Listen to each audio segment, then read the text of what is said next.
Harry Potter, Pokémon, Game of Thrones, 50 Shades of Grey, Eminem, and AC/DC. These media products can bring fond memories from people's childhood, shared memories of book clubs, or even relaxing evenings binging shows at home. However, some of these products can also bring strong responses from Christians on whether or not we should be participating in modern media. Today, as we turn our minds out, we ask the question, where should we draw the line on secular media?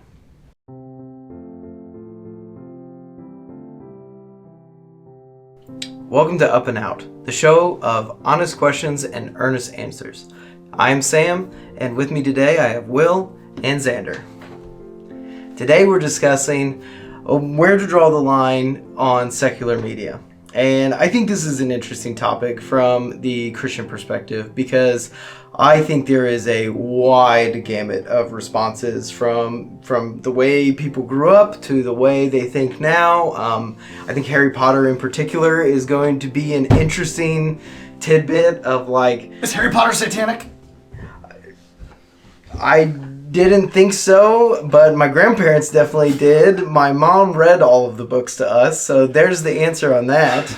I intend to share it with my kids someday, and so I know people that would make problems with, Chronicles of Narnia and Lord of the Rings. I mean, there's just as much magic in Chronicles of Narnia as there would be in Harry Potter. Christianity is magical. There's no way that got picked up on the mic. Christianity is magical. Is Harry Potter satanic? So I think that in the abstract sense that it's magic, you would have to say yes. But in the lore of the world, I don't see any communion with Well, there is death involved. Yeah, there's but it seems more like an angel of death than a demon. But it's... You're referencing me saying Christianity is magical. No, I'm talking about Harry Potter. Yeah, okay. Magic is definitionally, generally considered satanic. I can't... So... Because it's not miracles. They're casting miracles. I wasn't necessarily prepared for this exact line of thinking. The whole episode already is derailed. but yes, everything's out the window. Here we go. Buckle up. This is put your crash helmets on. I know that it's been argued that the way I heard it put is that because Harry Potter normalizes witchcraft, that is why it is bad. There's a lot of millennial witches now. So there are Wiccans. Maybe some grandmas had a point. There might be something to that, but I don't think we can always just go. You kind of have to know what's in the book itself, because really what you have is a story of. Could you call it a coming of age story? I guess partially. It is. And so like you're growing up there. You're in a world that there's bad stuff going on. There are Christian undertones in Harry Potter, but mostly from like a cultural Christianity kind of thing, and the inherent ramifications of that. But I don't think, at least in Harry Potter's sake, I don't think it is definitively bad or definitively good. I think the cultural Christianity has certainly seeped in because there is a definite right and wrong within the Harry Potter world. Absolutely, black and white. Yeah, there's good magic, bad magic. Right, and there's stuff you shouldn't do. So there's a conceptual sin in there. Which then, if you go to like our other episodes, we talked about that's sort of the first part. But I think part of the issue with that conversation is that it's a reaction against just the tides of the time. But I think that those conversations happen with just a surface level thought process. Yeah. Because if you think about that, then you would have to go back and say that like Homer can't be read because it's very violent, especially in it's got other gods. It's very violent. It's definitively pre-Christian. Right. I mean, it's written prior to Christ's coming. So what could you even glean from that as a Christian?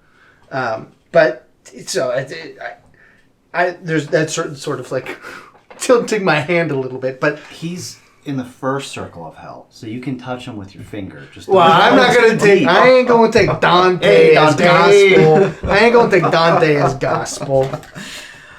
I guess how would so to broaden it back out. So Yeah. It's now we've beaten the snot out of Harry Potter, maybe / defended Harry Potter. The slugs, call back to when Ron spews out slugs in the second book. This is not a Harry Potter episode. This isn't a Harry Potter podcast now. Let's talk about those pocket demons. Those pocket demons. They're monsters, first Pocket of all. demons.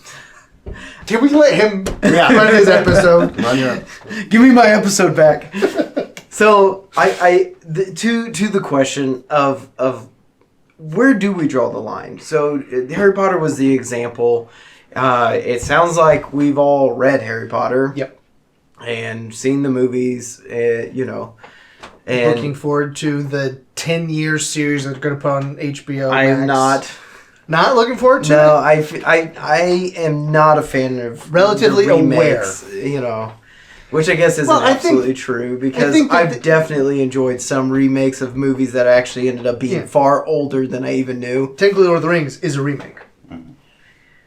Because they already released. Go ahead. They released the animated versions back in the 70s, so technically it's a remake. Yes, I see what you're saying. But there's certainly improvements that you can make. Let's not get off on the Harry Potter tangent even more. But the books are superior to the movies by a large margin. Yes, and I think that's almost a universal rule. Almost. I think a good starting line is it also there's a whole subset of this is as dads of what's the line for our kids, what's our line for our children, but to the personal aspect of what kind of content or media are you consuming, you also have to take into account what are your personal sins and struggles. Yeah. My personal sins and struggles aren't going to be your personal sins and struggles. The content or media in which you engage or consume, if it's leaning into a direction of something that you're going to have a problem with, then I feel like that's a hard line.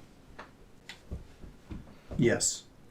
I want to read from Proverbs chapter 4, starting in verse 23. This is ESV.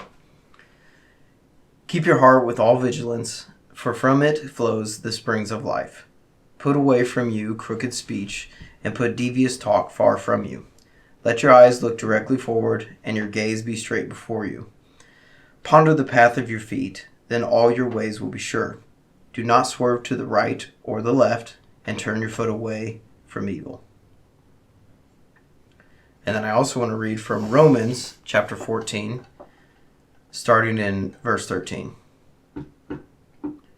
Therefore, let us not pass judgment on one another any longer, but rather decide never to put a stumbling block or hindrance in the way of a brother.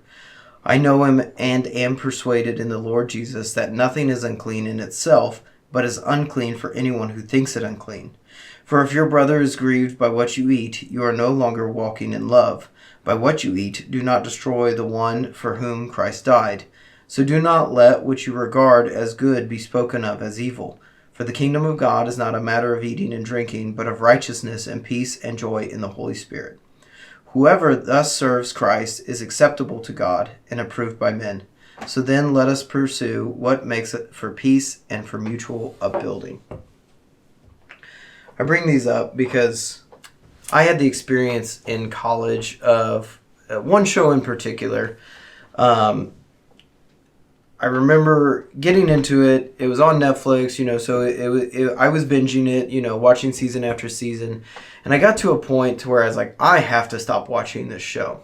Because I had noticed that my language had changed. Mm-hmm.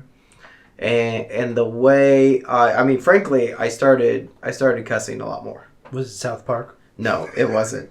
But it had that similar flippancy with the language it used. And I realized that I had begun casually cussing essentially. And I was like, I had decided after I observed it, I decided, well, that's not something I want to be doing. Right. I don't think that bodes well as somebody that is trying to present themselves as a Christian and trying to follow the path which God has set for me. And so I stopped watching it, and that wasn't the only example of having to make that choice of is this show good for me, and another example, in this case it was actually Game of Thrones. I watched it with my roommate, but after it was fun. It was, we were sharing the fantasy world, we were sharing the experience, but after he graduated. And obviously moved out of the dorm and everything, I tried to keep watching the season. I think it was around season 3 or 4 or whatever. I found myself just going, I've had enough of this. Yeah. The enjoyment is gone. And it's just so much worldliness that I just can't tolerate anymore. It was violent. It was graphic. It was... sexual in so many ways, and it just became too much. And so I raise a question because I don't think that line necessarily looks the same for everybody, but I do think that we should be continually cautious that we are at least considering that line, because I think it's easy to just follow the trends of the world in a lot of ways. Like there's a lot of following what's popular. I've not read 50 Shades of Grey, but I did know a handful of Christian women, older Christian women, that did read 50 Shades of Grey and the subsequent sequels. I do too. Seems like it was in poor taste.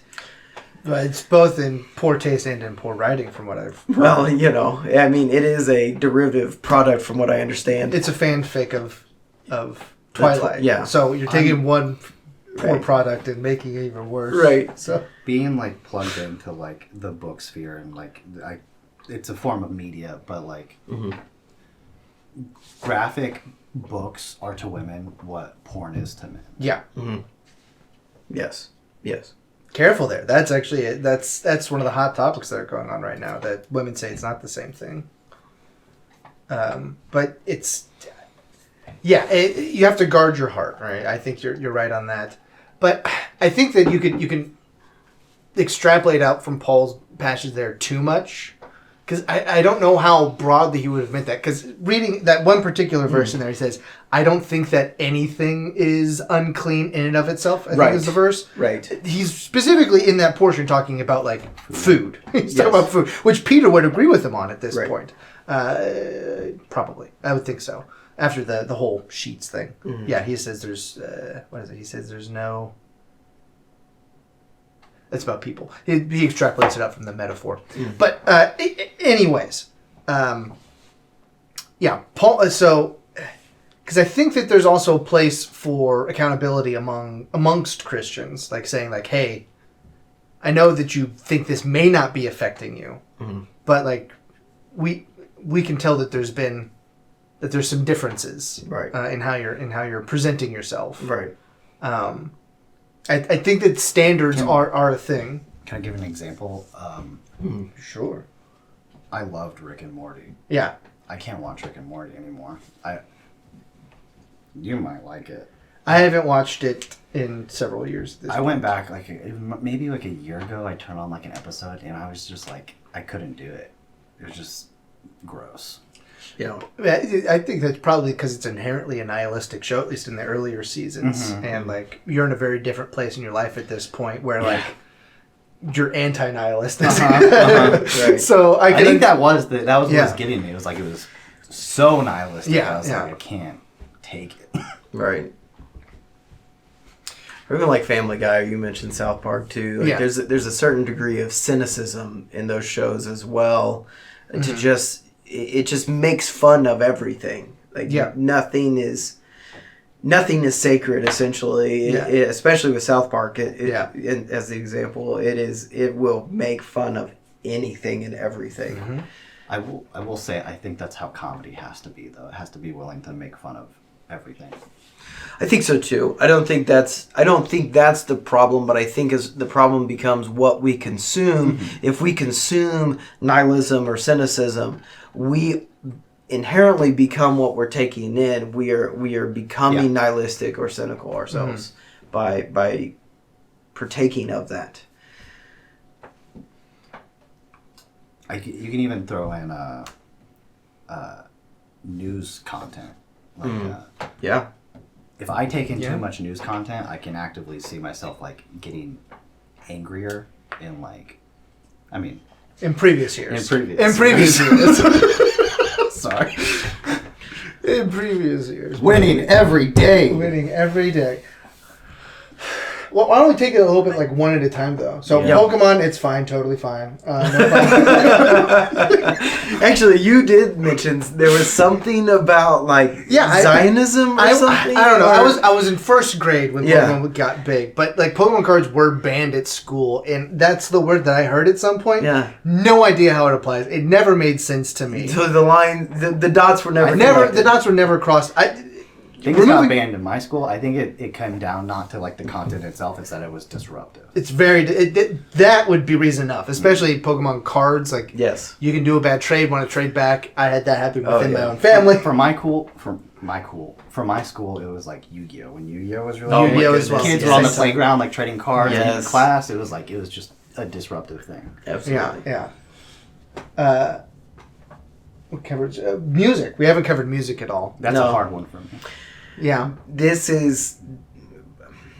I think we should have a episode about music at some point because I think music is such a spiritual thing and is such a God-given thing that I think music actually requires a degree of extra caution. Yeah.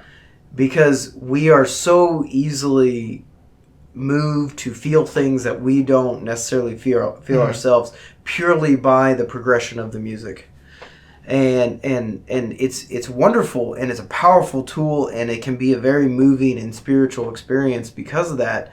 But in a world that is so cynical, nihilistic, reductive in so many ways that it becomes an issue of just, this is a good beat, and so therefore you kind of listen to the garbage without thinking about it, but then it is only going to influence you that much more because you're not proactively engaging with the lyrics, you're passively consuming those lyrics, and it's easier for you to be caught up and I would argue more easily influenced by it then. I think another factor to this whole conversation is things that are like ugly for the sake of being ugly should be avoided. But particularly like when it comes to books, I have the feeling like, especially with older books, like in good literature, there's a lot of darkness. And I feel dark themes in books, if made into true and good art, makes light all the brighter. I think that's sort of the story of Crime and Punishment, one of my favorite novels. I was going to reference, what is it? Fyodor Dostoevsky. Brothers Karamazov. There's long tracks of, what's the older brother? Oh, I don't remember. Where he's like, he's very... Alyosha's, I think, the younger one, yeah, right? he's the main... or is he in Crime and Punishment? They're all Russian names, so it's hard to remember. the long tracks of him talking about, like, arguing with Alyosha, like, he's very nihilistic and, like, making the points of, like, about pain and evil in the world and, like, how can you believe in God? And, like, he gives some, like, hard things, like, he talks about somebody pointing a gun and killing a baby. Like, what do you do with that, Alyosha? Where's your God in that? Yeah. And, like, when it's presented in books in that way, it allows us to wrestle with the dark realities of our world, and it enables us to better see the light and what's true and good in our lives. Well, I think we have to speak for ourselves here as well, because we are currently in the process of making secular media with our other show, Umberland and Oblivion. I should have had D&D. D&D's. That's why I didn't see it in there. I was like, well, we kind of got to talk about it, because I mean that was one of the big things in the whole Satanic Panic back in the 80s and 90s. Yeah. Was like D&D, and going off of that, and with Harry Potter. I mean, it's a lot of magic. There are literally, in traditional Dungeons and Dragons lore, like demons and devils and all of that stuff, Right. and all that nasty garbage. Yeah. So what do we have to say for ourselves? I think a lot goes towards what you're saying. That I think some of the best art that is in there is it Unflinching? it's pointing. Well, I was going to say that, like a lot of Dostoevsky's. Well, actually, Dostoevsky's not the best because he's actually like a straight up Christian. Everything's about Christianity. But thinking about Lord of the Rings is not inherently a Christian novel. Purposes. Right. Purposefully, yeah. Same with a lot of Charles Dickens' stuff. I mean, it's sort of like the era of cultural Christianity just because it's England in the Victorian era. But a lot of that is still they're the best novels because, well, I mean, I think that Tale of Two Cities is a part of that whole idea of a battle between secularism and Christianity a little bit because it's France and England during the French Revolution, which was inherently that's getting into a dissertation on Tale of Two Cities, so don't need to do that. But it's inherently a secularist revolution. So the point being that you can take art that is not specifically Christian and through it tell stories that point you towards Christian truths. So in that regard, we have an opportunity to wrestle with the darkness, which only will make the light more apparent, is essentially what you both are saying. Well, I mean, even if you look at the narrative story of the New Testament, I mean, Jesus gets crucified, which is definitively one of the most vicious things that has ever happened. Yeah. Crucifixion and the scourging that preceded it. Like, it's a gory scene. Right. Passion of the Christ shows that very well. Some people say it goes over the top, but you read it and it was not a fun thing that Jesus went through. Yeah. Believe it or not, that wasn't a great thing. When it comes to this topic, I feel like there's especially in like the 90s, 80s, there's a real like knee-jerk reaction and squeamishness to what we're talking about. The things that are inherently dark sometimes in nature. And I don't think Christians should be afraid of dark things inherently. Like, there are good and bad things, but dark themes in general should not... Christians shouldn't be afraid of that, because if we cannot unflinchingly face dark things, then we cannot unflinchingly face the darkness that we all have within ourselves. Complete accident, but I do actually think this ties in well with the Armor of God episode that I hosted this season. With that Armor of God, the breastplate of righteousness, it really, and the shield of faith, and like I think if we are truly engaged in our own faith and our own convictions of what we believe, we can only more comfortably approach that darkness. Not that we are looking for the darkness, but that the darkness is so much less of a threat to us. And so I don't think we have to have that knee-jerk... I like for my grandparents with Harry Potter in particular, I know it was they read an article or saw something in the news or heard from somebody that it was this. And so then they said, well, none of our grandchildren had better read that. Well, guess what? Now all of their grandchildren have read it. And I'm sure they're dismayed by that, truly. But Harry Potter in and of itself wasn't a bad thing in my life. I wouldn't take it as far as some in my generation may, of like being such a culturally defining experience. I'm not a Potterhead, but I do think it was an enriching experience, and with Harry Potter in particular, I don't think I don't regret that.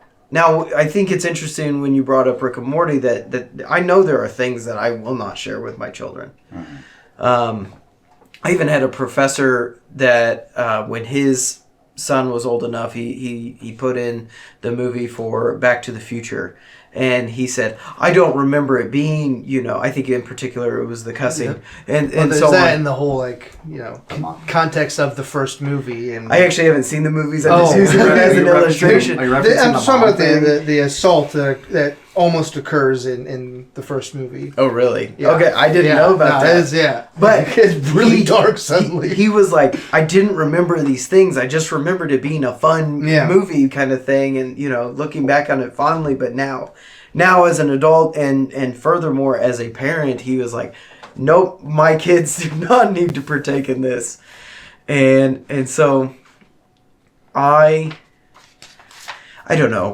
I'm gonna pivot into a topic that maybe could be an episode of its own, but I'm gonna talk about social media for a minute. Oh, okay. Because I think that's become an all-consuming addiction for so many people that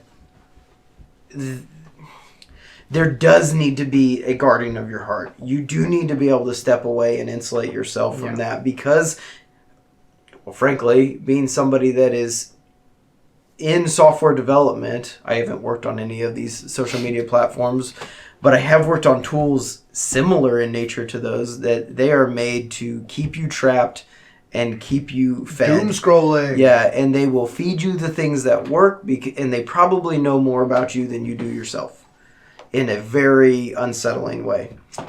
And in the same way of we become what we consume. Mm-hmm. If you just keep being fed the softcore pornographic content that's on things like Instagram, if you continue to consume, the inflaming things that are on Facebook politically, and and so on and so forth, you end up in you're gonna just end up in a darker spirit. Because it's gonna weigh you down. It's gonna erode your spirit. Yeah, I think that part of the problem with social media, and it's still people don't. It's been around for a long time. Like we should know better at this point, but for social media, people still act like it's a separate place that they can be someone different. Yes, and.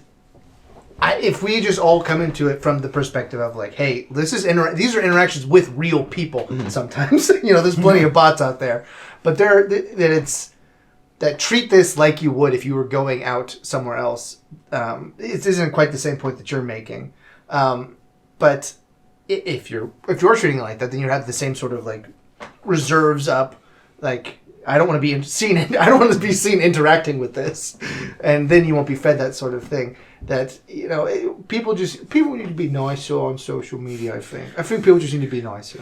There's an effect with drivers, people on the road, that because they cannot directly see and interact with the person in the other car next to them, they see them as less human.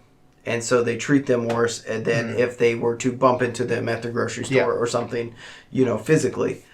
And then the internet and therefore social media just takes that to a much higher level, to where you can be.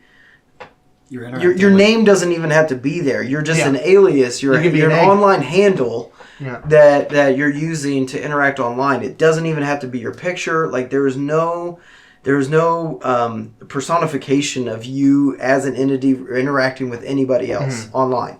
And so because of that, I think it's led to a mass dehumanization of the way we treat others societally.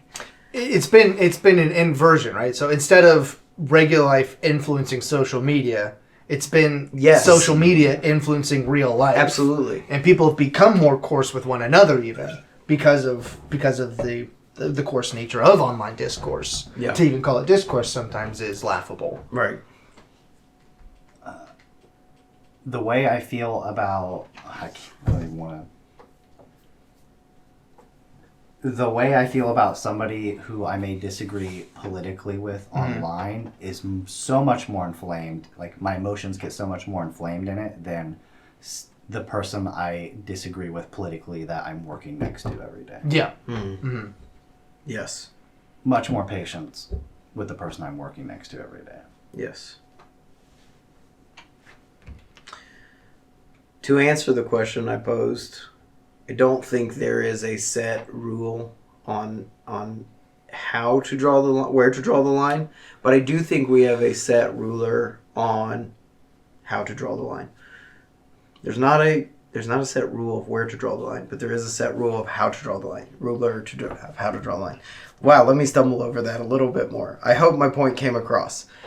I do think it varies individually. I do think there are some hard no's that we will come across.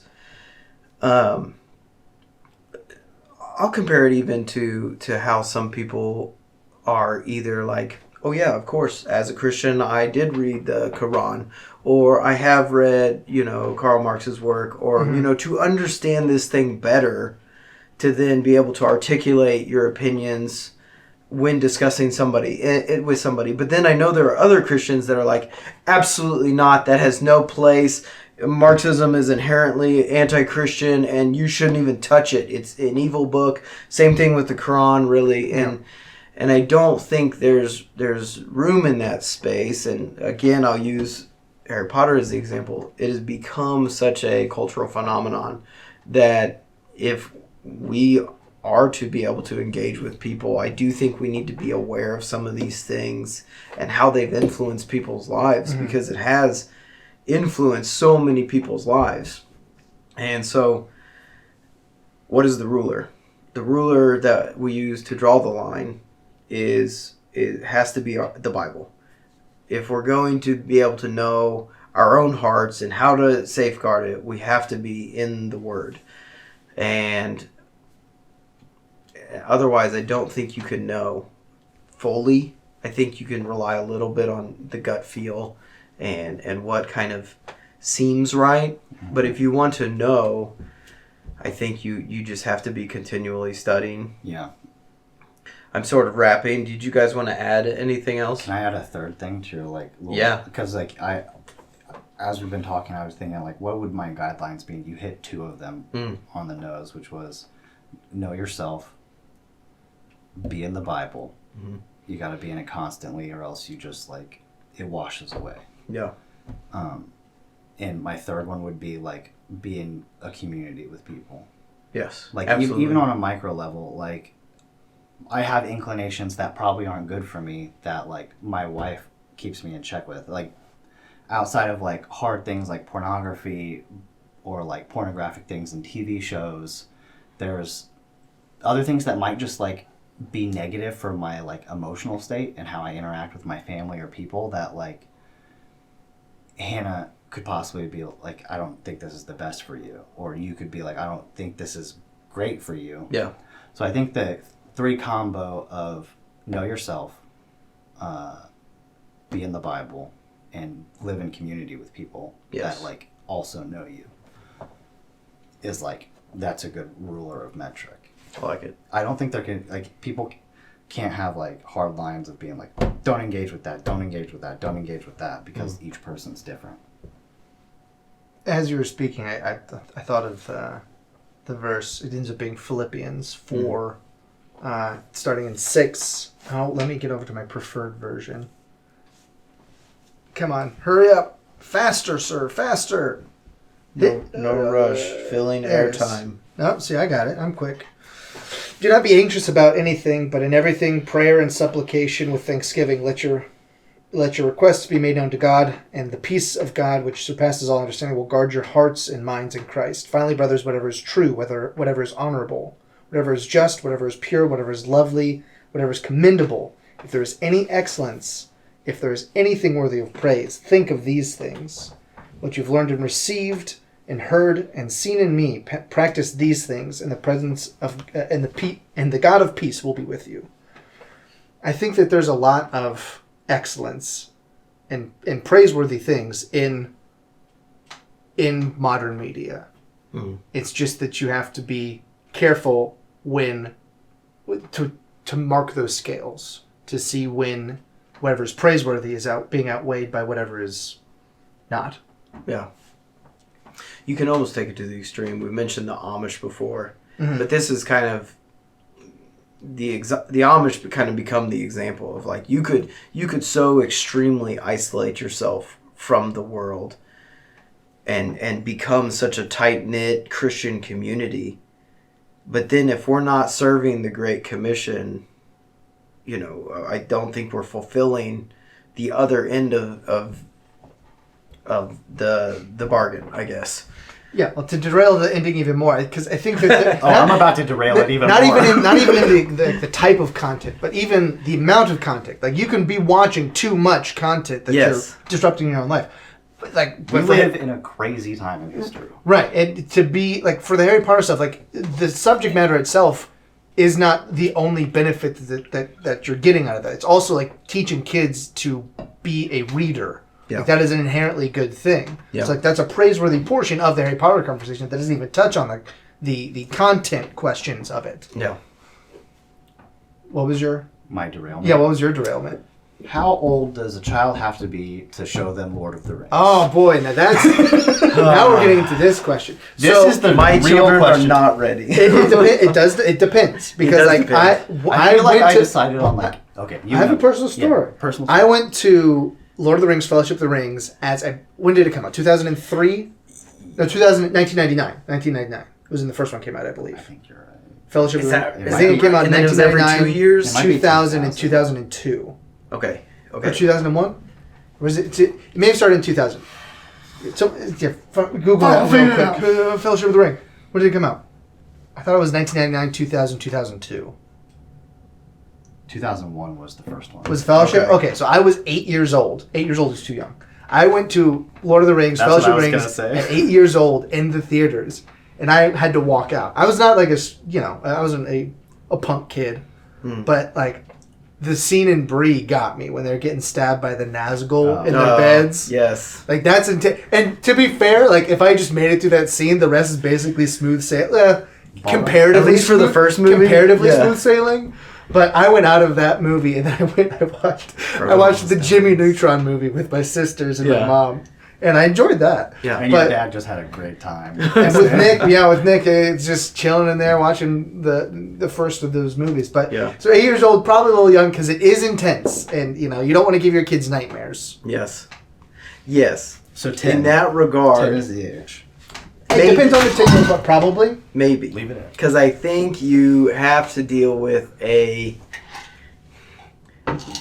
an individual maturity level that's like, can they handle it, intellectually, emotionally, spiritually even, if you're raising your kids in faith, are you introducing things that confuse the message that you're trying to give them? That was another point I was going to make to the family portion is like, I think we should be seeking to raise our kid. Like we can't keep the world from our kids, and we should be seeking to raise our kids in the way that when they grow up, if they engage negative content, which they will at some point in their lives, they have the spiritual discipline and ability to be able to wrestle with it in an appropriate manner. Yeah, it's giving them the tools and teaching them how to use it to know how to handle these situations that they're inevitably going to come up against, as adults. So, as always, I have the pleasure of closing the seasons out. Woo, season 2 in the books. Thank you all for joining us. Next season, we've got a little morsel for you guys. We're going to do something a little different.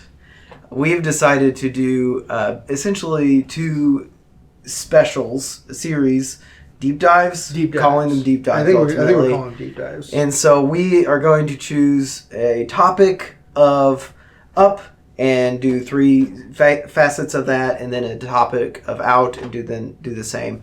And so we're going to share the load and hopefully give you guys something that's kind of interesting. Well, we've got one of them set. I just don't know if it's an up or an out. Yes. We're doing relationships. Yes, Christian relationships. If we're doing Christian relationships, then that would definitively be an up. I think that's what we kind of decided. I think that's what we're going for. We wanted to do like with your parents. Parents, and then you guys were splitting children and spouses. Yes. whichever one that you were going to do. But we're open for suggestions for the other deep dive. Yeah. So if you think you want to hear us dig into a particular topic for an out over the course of 3 episodes, or something that has multi-layered discussions to have, we're open ears. Leave a comment.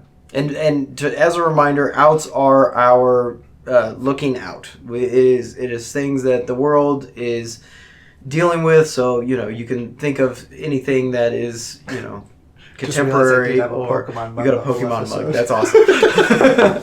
But so that's the plan for next season. Please join us when we get there. You can find us Up and Out Show first and foremost on Substack. That is our main source. You can also subscribe and become a member there, a paid subscriber. Is that what they call it? Paid subscriber, yeah. And if you are a paid subscriber, you get access to the video content of our D&D campaign that we have recently started. And second episode should already be out? Second episode should already be out. It was out last week. Okay. Last week. Yep. Time. Yep. No, that's all right. Last week, the episode came out on March 1st. Right. Smash all those buttons. So it is March 8th. Up and Out Show. You can find us on all the major podcast platforms. You can also find the audio version of our D&D campaign also on major podcast platforms. And that campaign is Umberlin and Oblivion with an ampersand. You want to see those nice... my nice... props. Nice my props. If you are willing to so generously give us a little bit of money each month, you can just gawk at Xander's gloriously drawn runes. I'm the DM. Yes. And he leads us on a wonderful adventure that we are, of yet don't really know what in the world we're doing. It's only mildly dark. Yeah. It's very dark. So, speaking of darkness. And media and all the things.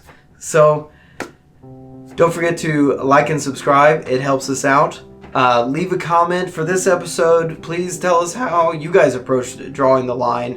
Or even... I'll steal the idea from the comedian John Christ. He did a bit where people sent in shows they weren't allowed to watch as children and why, and it's a pretty humorous bit.